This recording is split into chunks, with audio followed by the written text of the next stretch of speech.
Welcome all to India Education Forum. India Education Forum is an advocacy body concerned with looking at the challenges and opportunities in the higher education space of India. Our sole objective is to enable the building of future universities in India that would offer world-class education. Today, we have with us Professor VP Veerabhadrappa, Vice Chancellor of Kuvempu University, Shimoga, Karnataka. Professor Veerabhadrappa is a gold medalist in economics from University of Mysore, along with a doctoral from Kuvempu University. To his credit, he has more than 100 research papers in national and international journals, with enormous experience of being associated with prestigious institutions globally.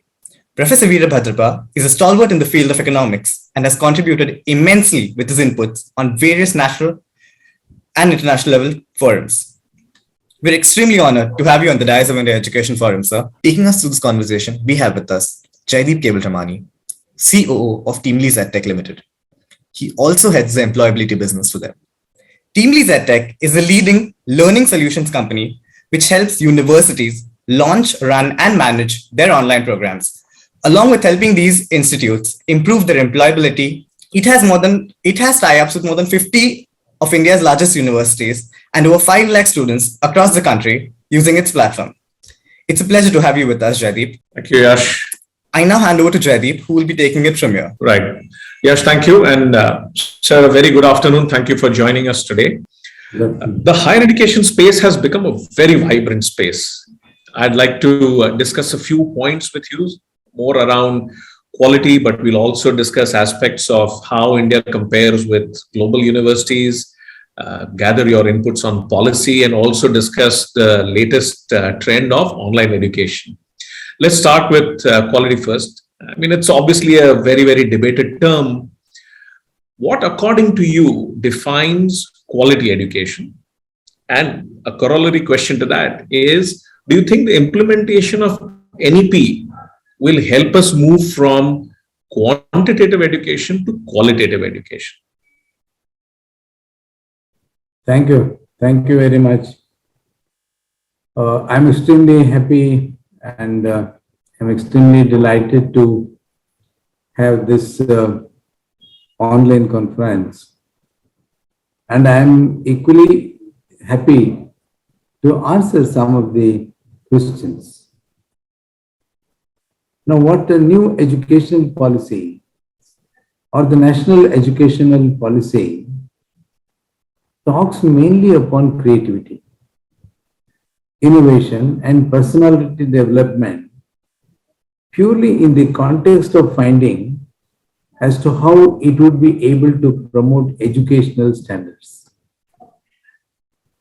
And this national educational policy, as what Jaideep was talking about, would be able to bring some changes in the educational system. Now, this change we are bringing after 36 years. So what are the changes that you want in the educational system? As Jaideep was talking about, purely on the context of the quality, not on the quantity. I think that is what the aspect that you really find between the Western universities and the Eastern universities. I was in London University where there are only 15 students. The maximum strength of the class is only 20. But the entire world represented in the classroom. But what about the universities in India? You find hundreds of students in one single class. Then how do you talk about the pedagogy? Or how are we be able to talk about the emphasis on the teaching and learning process? Classroom teaching, quality teaching, assessment patterns, vocational training, skill development, multidisciplinary and holistic way of education. I think that is the main aspect that you really find. Why every classroom is a qualitative classroom, every classroom is a learning class. Maybe between science and maybe between humanities and also between linguistic studies also. But what I personally feel, purely from the point of referring to the quality of education, NEP would the coming years, maybe we have started this year, and Karnataka is the first state to start national educational policy, would be able to usher a new era of learning and would be able to bring a paradigm shift from quantity to quality. Now, we are not talking about quantity, we are all talking about quality. Maybe as what you understand with Oxford or Cambridge or Harvard. So why there is a necessity of looking to the national education policy, and why there is a necessity of a paradigm shift from quantity to quality, as the policy would be able to stress entirely on the creativity and the innovativity.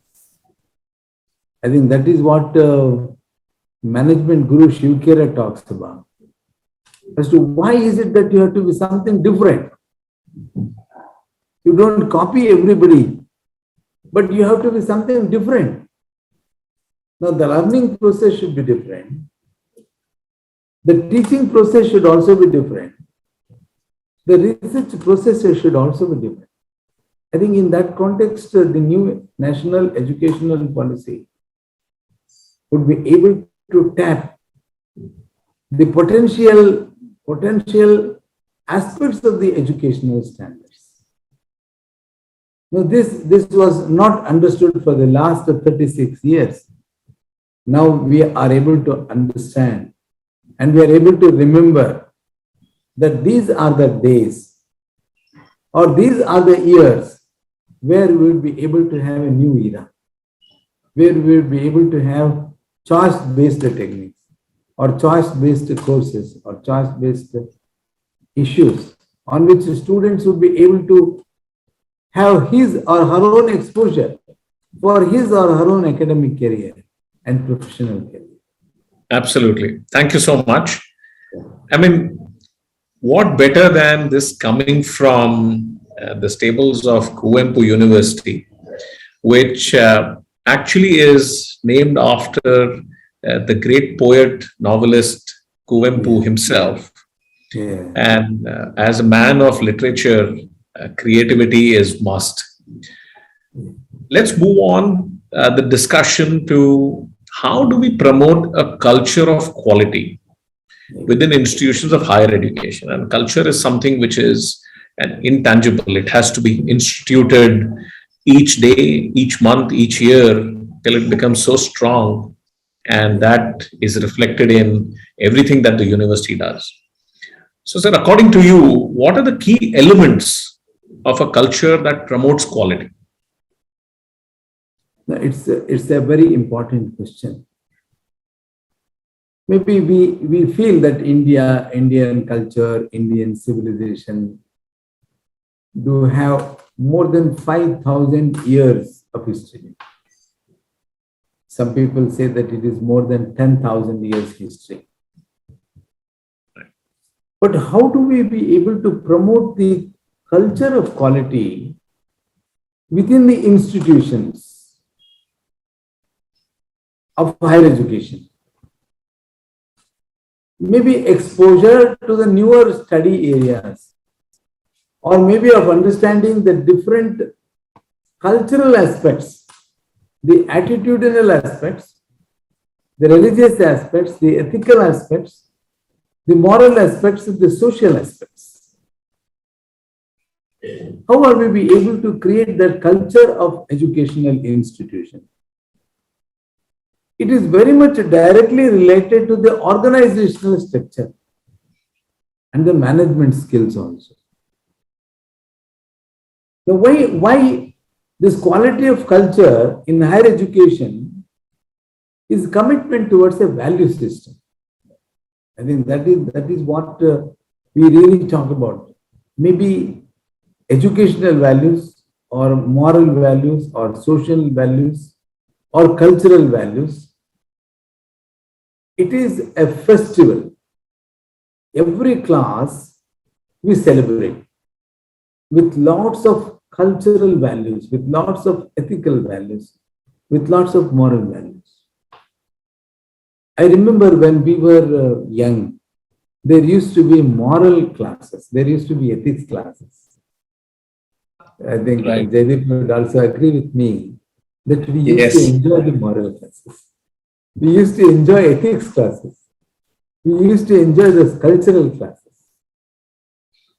But that is absent in the present globalized educational system. So what my parents, what their parents, what their grandparents have all taught to the younger generation is to see that social values are very important. Why we give salutation to elders, why we respect elders, why we respect values, why we respect educational institutions. It's all because of the higher quality standards. It's all because of the beliefs. It's all because of the values. It's all because of the expectations. I think that is what is the uncertainties and expectations. Now, when you really talk about education is being linked to employment. So education becomes an uncertainty. Employment becomes an expectation. Now, this marriage that you find between uncertainty and expectations has created a lot of havoc. Maybe students after their degree, after their master's degree, after their professional degree, if they are not able to obtain an employment, or if they are not able to make themselves accommodative for an employment, now what is that educational system?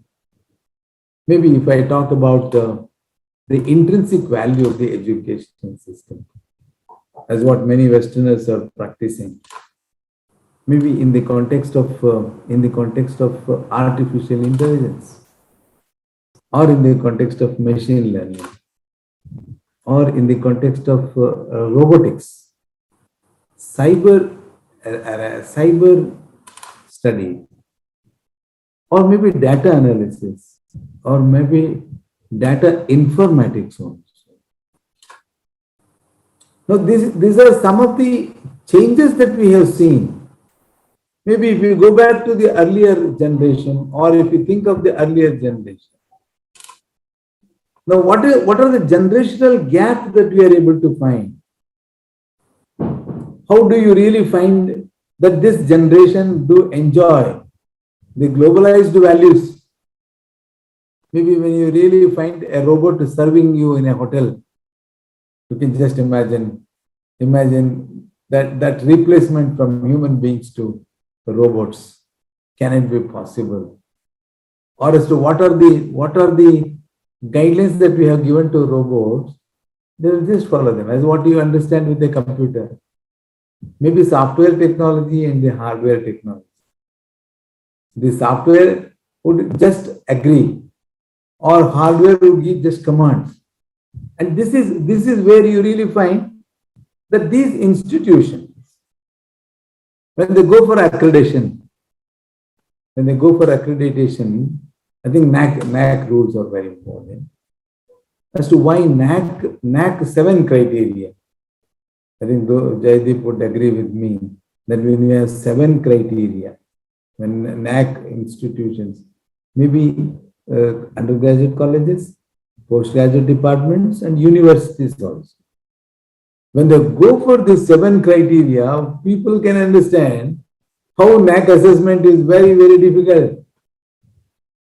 Maybe if I talk about research, or if I talk about teaching, or if I talk about alumni, or if I talk about the student generation, or parent and student, parents also, alumni, parents and all that, and cultural activities.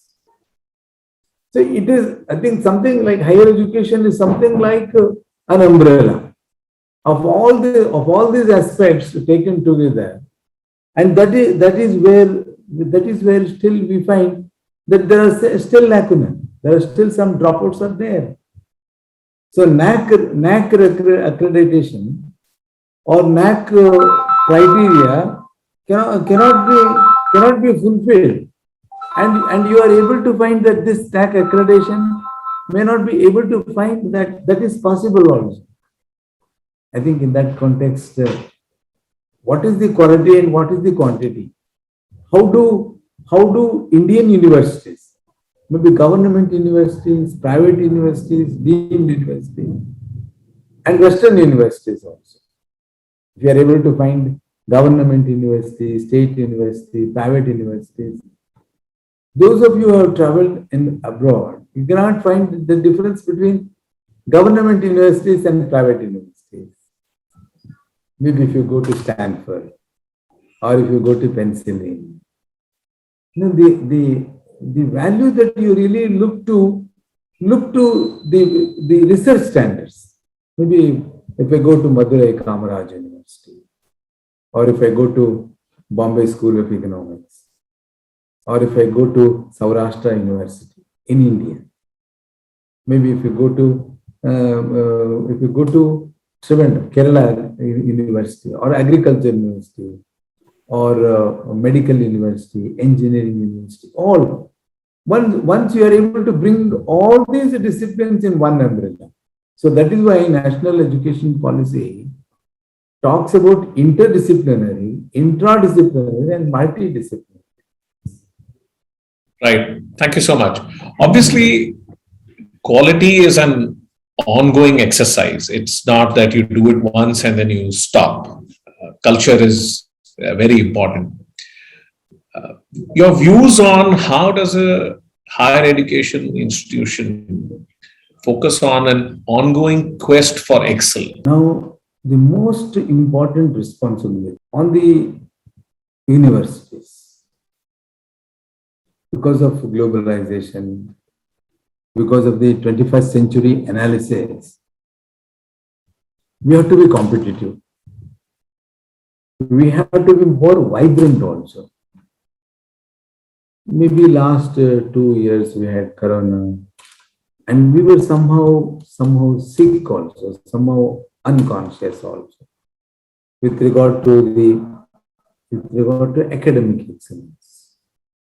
But how long can we stay in that dream of Corona? Maybe first wave, second wave, third wave, now fourth wave. So in all the 4 waves, we have forgotten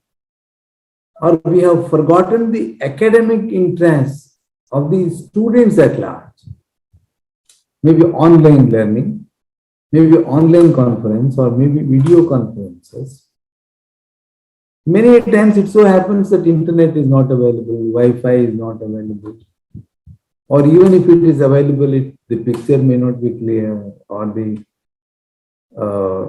the words may not be clear, or maybe it is something like dwindling also. I have experienced this also in 2-3 occasions when I wanted to address my students' community. The technological gap.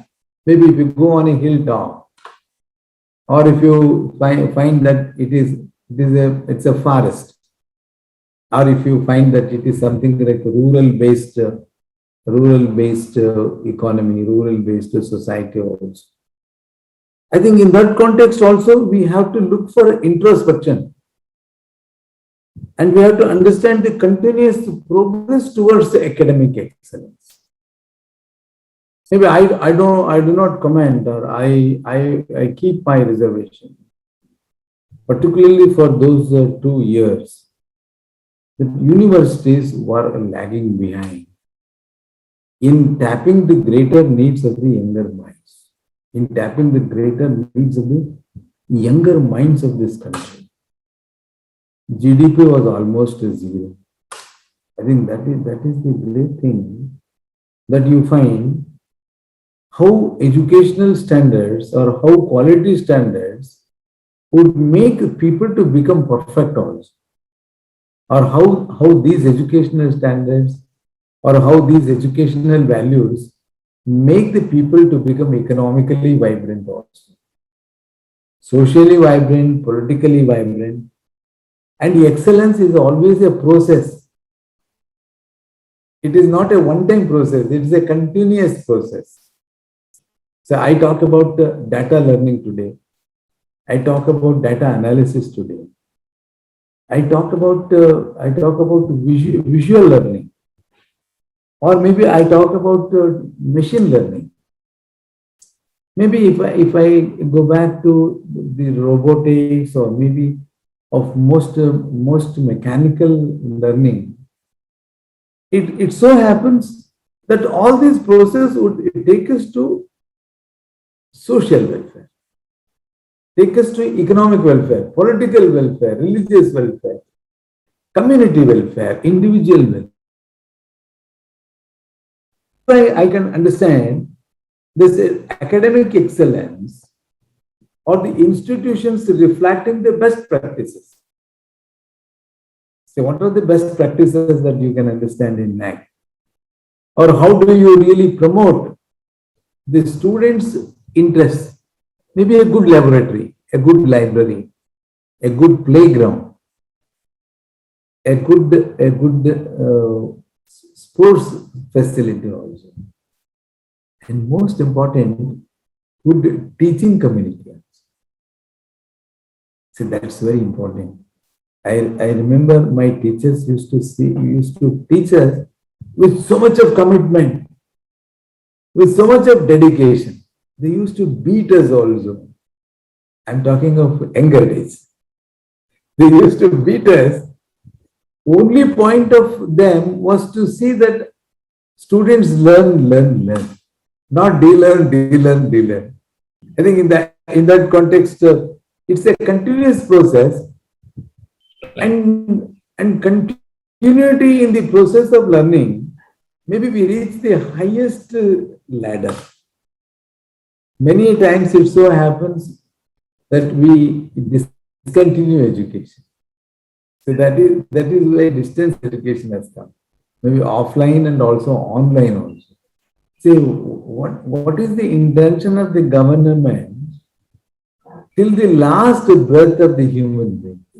I think Jaideep would agree with me. Till the last breath of a human being, learning is a continuous process.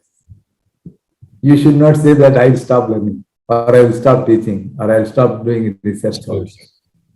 I think in that context, academics and purely academics can create wonders. It is a quest for excellence. It's a quest for learning. It's a quest for knowledge. And it's an automatic product also. See, that is why you find in University of Lund, Sweden, at the age of 78 years, they learn. And even in Bombay University, I remember during the period of Dantwala, Lakadwala, Vakil, Brahmananda, they used to learn it after the age of 60. Then they used to tell with a lot of humor that life begins after 60. Now, what is the lifespan that we can understand? But as a point of excellence, as a point of humor, everybody used to say that life begins after 60, or life begins after 50, life begins after 40. But anyway, life always begins, whether it's at 40 or 30 or 20 or 50 or 60.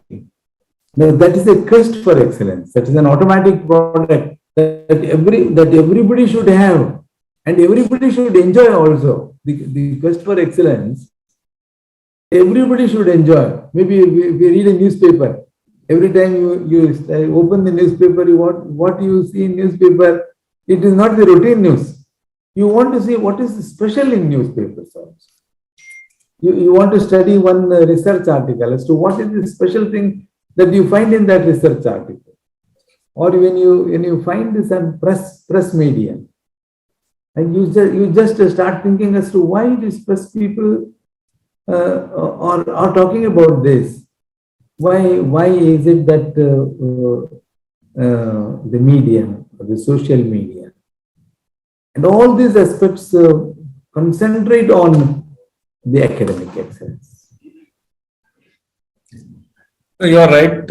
And I think all of us have been recipients of some smacking or beating on our knuckles and all of that. But I must, for the sake of full disclosure, say neither Kuvempu nor India Education Forum nor TeamLease promotes any type of beating at education institutions. But coming back on a serious note, you're right, continuous learning, more importantly, reskilling has become absolutely necessary at the modern workplace. But let's spend a few minutes talking about how does a higher education institution maintain parity of educational programs if they are on a quest of delivering quality education. I mean, reinventing the curriculum, the relevance to the industry, I mean, all of that becomes absolutely essential. What are your thoughts on that? I think it's a very, very nice question. The industry interaction and the industry and the university interaction is very, very important. In England in 1930s, when there was Great Depression, John Maynard Keynes, who was the finance minister, told one point very clear. Now the point was to make people to work hard. I think the parity is absolutely required to ensure the quality that has to be maintained in the higher education institutions. And that would be a disgrace if higher educational institutions would not be fulfilling the factors that the higher educational institutions expect. And that is where a few educational institutions are accepted. That's what I was telling about Pennsylvania. That is what I was telling about Bombay School of Economics. That is what I was telling about Indian Institute of Science, Bangalore. Or maybe IIT Kharagpur. Or maybe IIM Delhi. Now, these are some of the institutions quite a long time have been able to excel in their academic career. And that has been the culture of those educational institutions. I remember when I went to London School of Economics, almost to 400, 500 years. And if you go to Oxford, where we have about 28 institutions, almost to 500 to 600 years institutions, keeping the same tempo of educational quality. Cambridge also, having the same 32 educational institutions, Trinity College, Queen's College. All these are keeping the same tempo of higher educational standards. And they are the challenges for the younger institutions. I think that is one aspect when I told that Kuvempu University, a 32 years baby, competing with 106 years grown-up university like University of Mysore, getting the first place in the NIRF ranking, in the KUSRF ranking, is really a challenge. I understand that there are many problems. There are many diversity of issues that should be addressed seriously and holistically. Maybe if I ask you as to what are the problems of Kuvempu University, or if you are able to analyze as to what are the issues that are very much associated with an institution which is remaining in a very corner place.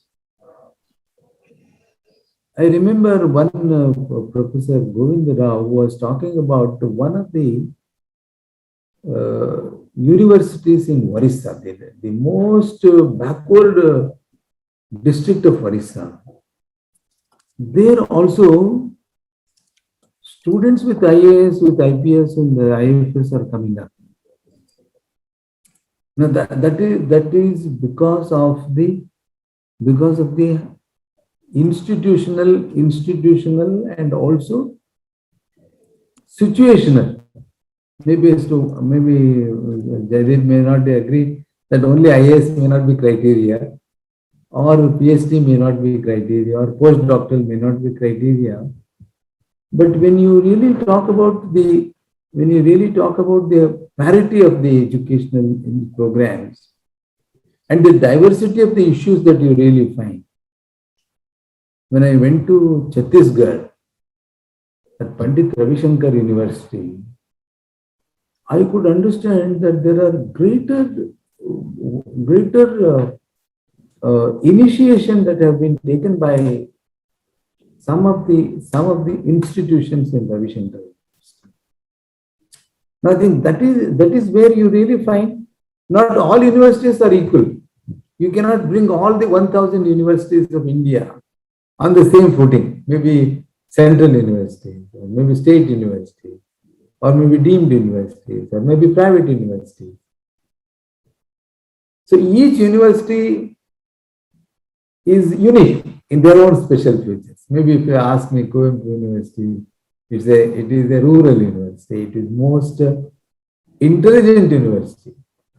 All my faculty have worked in United States, United Kingdom, in many European countries, in many Western countries.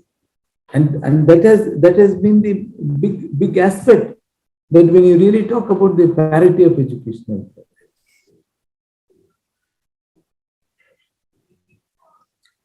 So true.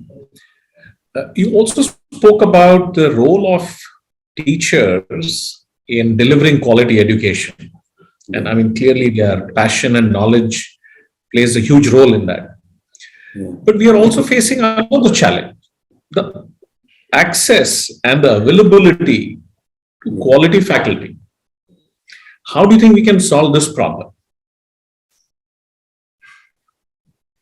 No, I remember my teachers with so much of commitment, with so much of dedication. Now we are getting UGC pay scales, the highest pay scales, highest than IAS, IPS, IFS people.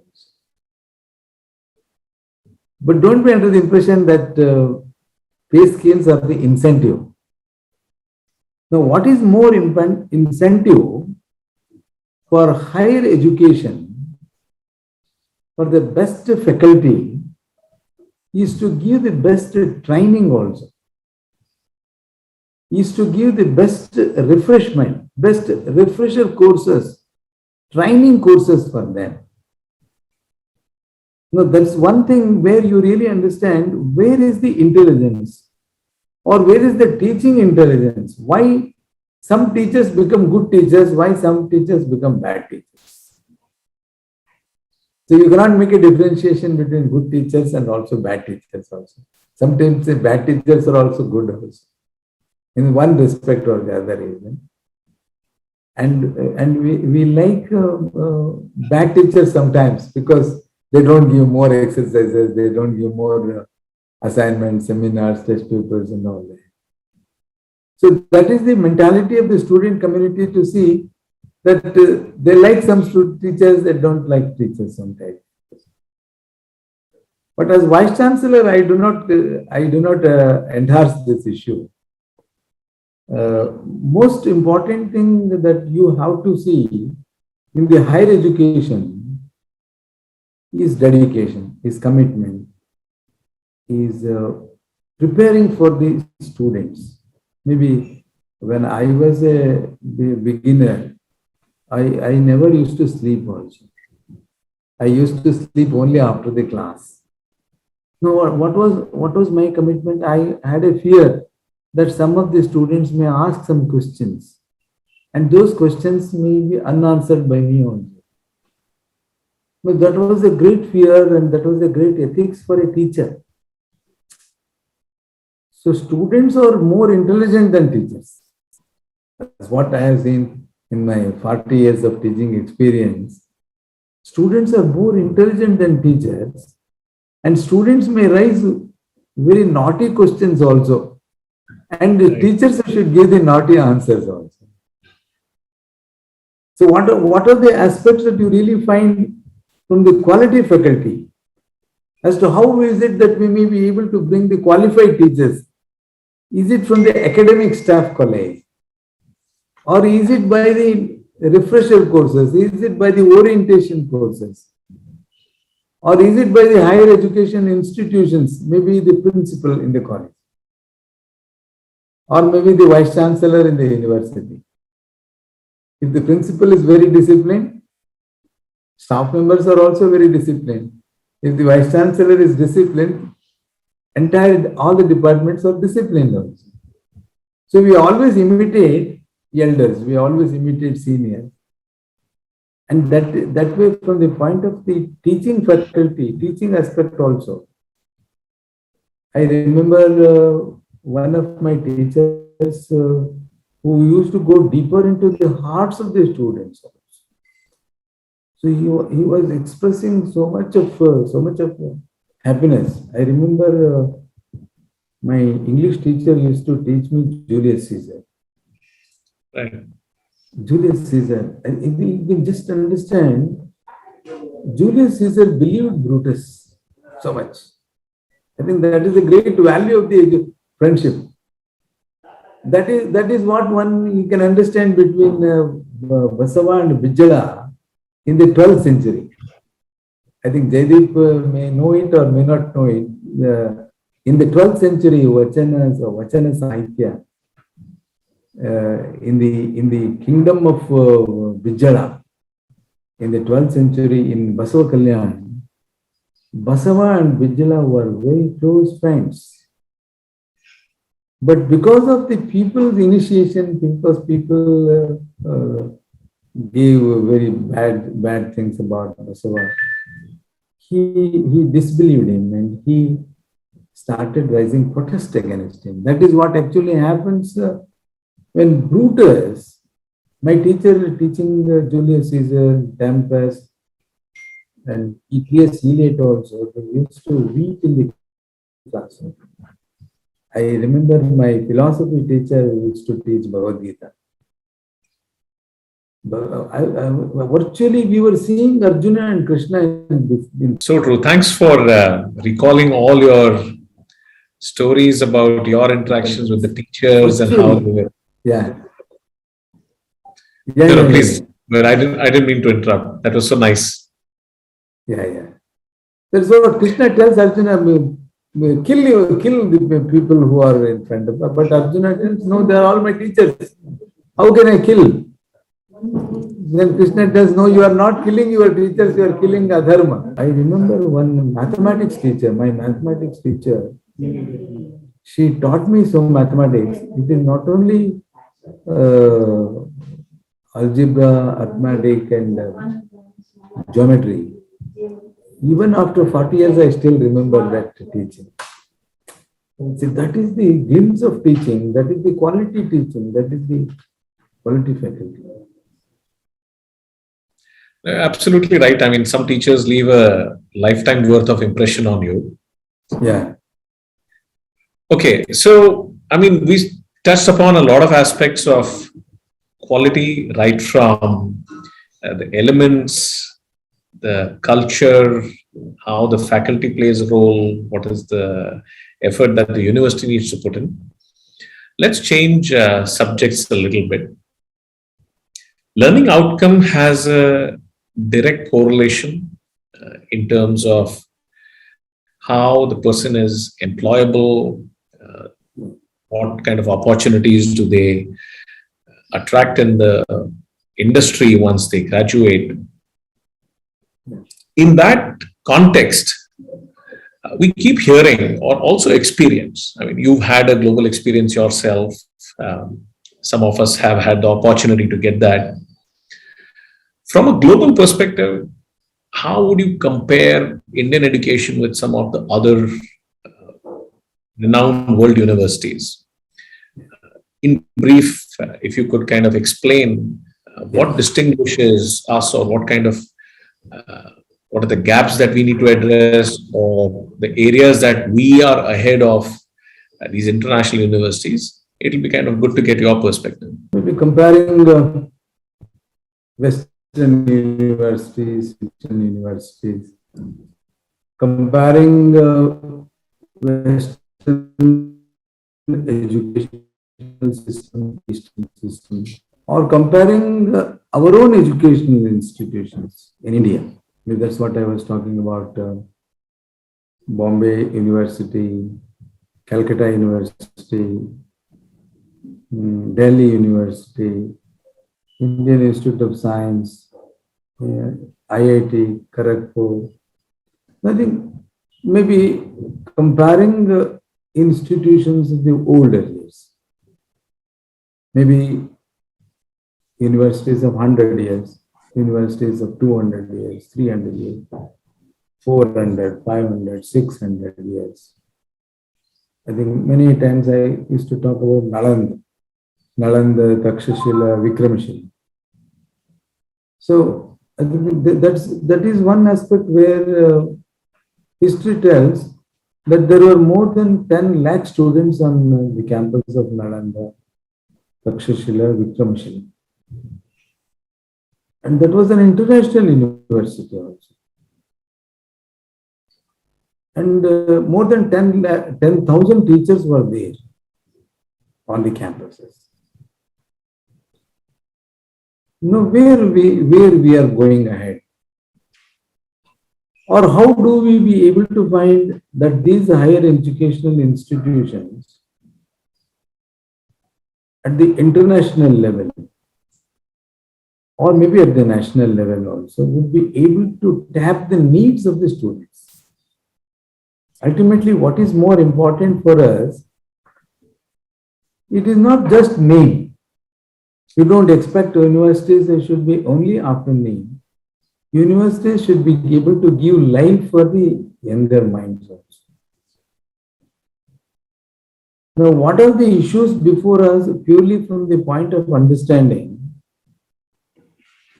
the inventions or the innovations that universities do? Maybe I was talking about data analysis, I was talking about maybe food technology or maybe nanotechnology. All these are seed technology. All these are newer areas. Instead of going for traditional learning, as to how do we be able to have challenges before the younger generation? And how do we be able to create that innovativeness or creativity in the mind of the student, in the minds of the students is very important. So I think in that context, innovations and interventions. Maybe I remember in Bangalore University in Karnataka, Vice Chancellor has created 70 new courses.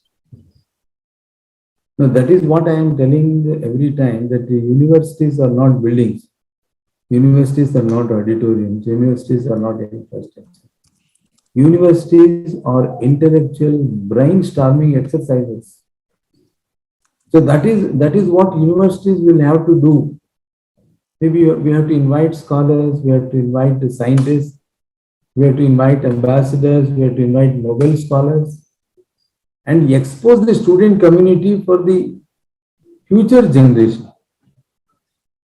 So if you are not able to have the exposure for the younger generation, how can we expect that this younger generation would be competing at the global level, at the international level? When all these international institutions are working on those directions, we should start from local to global. So I think that is one aspect where we talk about the local language, the local learning. Maybe if you go to China, you find people study in their own language. I'm talking to you, I'm addressing you in English. Maybe if I start addressing in my own language, you can't understand anything at all. So I think language comes as a medium. Language comes as a helping instrument.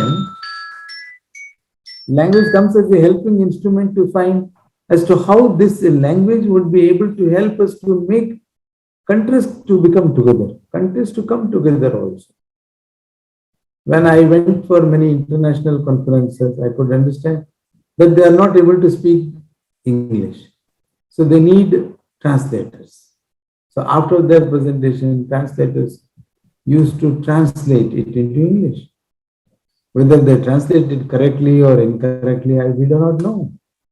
So that is one barrier that you really find as to how do we be able to look to the universities, how do we be able to look to the academic institutions of higher learning, the teaching and the learning process of innovative aspects, maybe of creating some innovativeness in the minds of the younger generation, would be able to help themselves to have their own professional career also.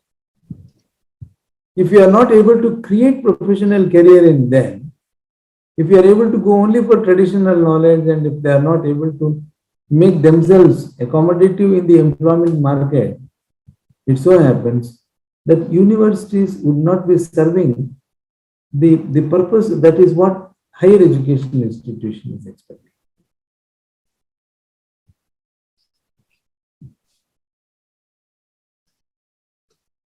Right. No, thank you very much. Moving on, if there are, I mean, the policy on higher education is continuously changing. And like I mentioned at the start of this conversation, it's become a very dynamic and a vibrant space. If there are 2 points that you would like to suggest that should be enhanced or modified in the policy, what would those points be?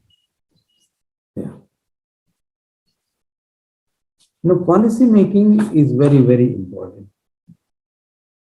After 36 years, now we are having national educational policy. Right. That is a great gap that you are finding. Why such a gap is being created? And how do we be able to find that this gap that has been created, maybe for 36 years, may not be compensated for another for 36 years? I think that is the greatness. That is one aspect that you really understand with the Gurukula system. Maybe as what you understand in Ramayana and Mahabharata. That Gurukula system where learning process was continuous. But because we are not able to make some reforms, make some educational reforms. Now, what are the policy reforms that are expected? And how do we be able to find that this classroom teaching should be like this? Or vocational training should be like this? Or skill development should be there like this?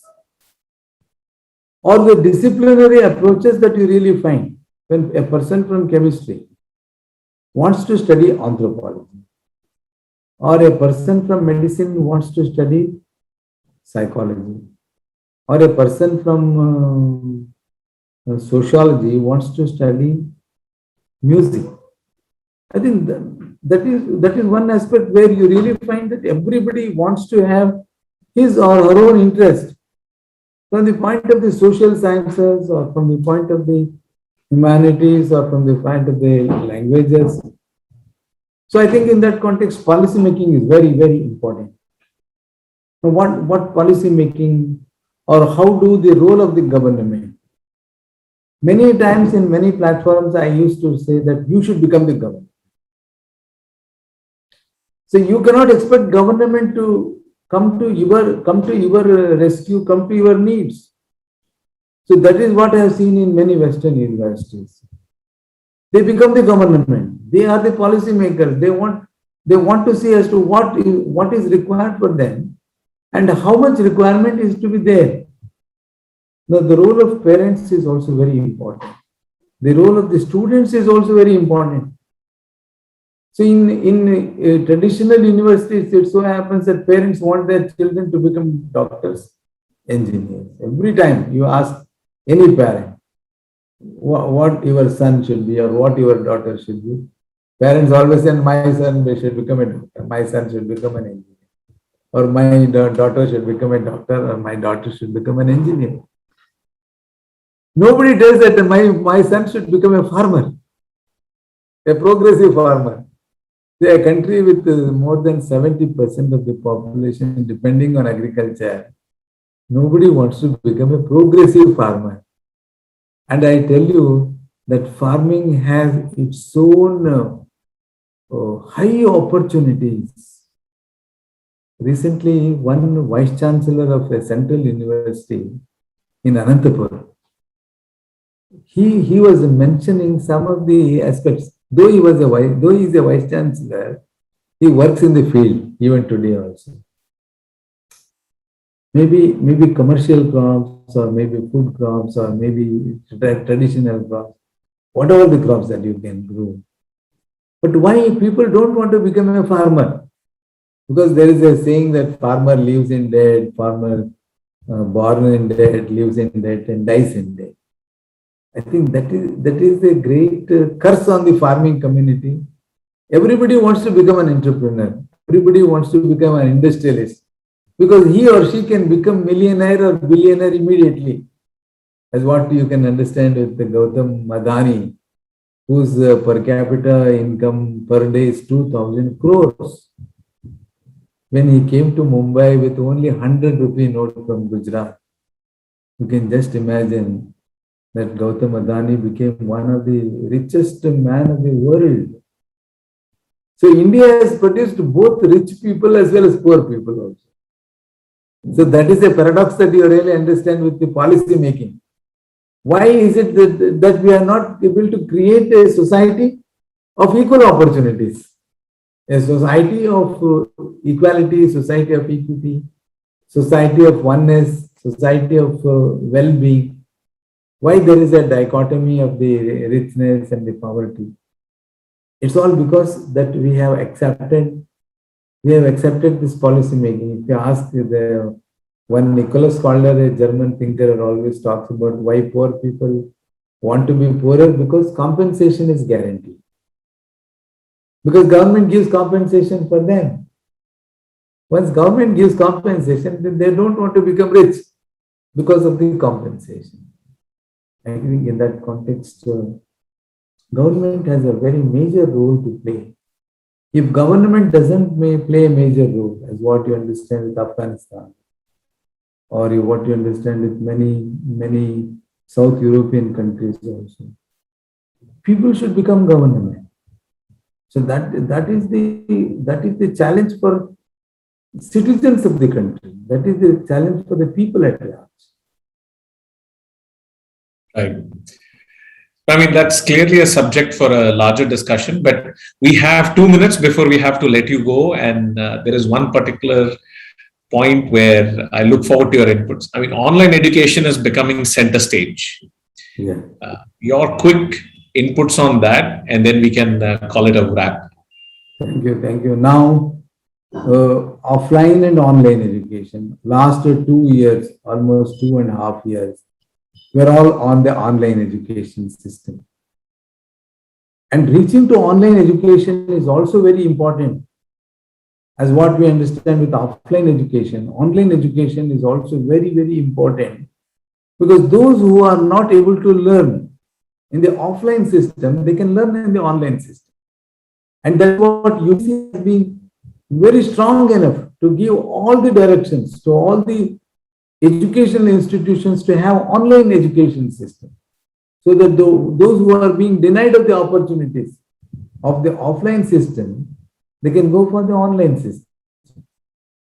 In that respect, online system of learning is very good, and it's a welcoming factor also. Absolutely. I would proclaim it as the democratization of education. But sir, it was such a pleasure speaking with you, hearing your views, and I look forward to a part 2 of this session. Maybe sometime in the future, if we find time, we'll schedule it with you. But Yash, over to you. Thank you. Thank you both of you for being a part of this session. Thank you. Thank you. Sir, thank you again. Have a nice day. Bye. Thank you.